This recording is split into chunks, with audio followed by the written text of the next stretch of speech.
Қайырлы күн қыздар, бүгін хит болып жатқан карамельді пирогтың рецептісімен бөлісемін.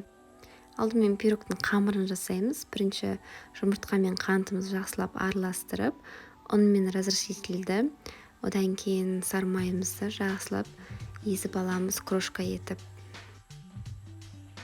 Одан кейін бағанағы жұмыртқалы массамызды құйып, жұмсақ қамыр илейміз. Осында жұмсақ қамыр шығу керек. Енді начинкасын дайындаймыз. Ыдысымызға қаймағымызды салып, одан кейін бір банка варенкамызды саламыз. Қыздар, варенканың сапалы түрін алуға тырысайық. 3 желания деп болса да болады.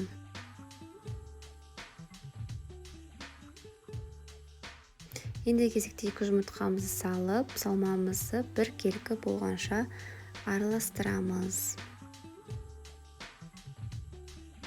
Осындай сұйықтау масса шығады. Енді тоңазытқыштан қамырымызды шығарып, жан жақтарын вилкамен тесіп шығамыз.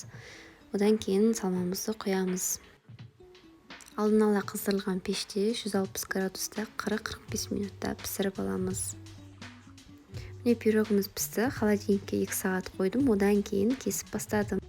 Қыздар, міндетті түрде жасап көріңіздер, балдарыңызға өте қатты ұнайды.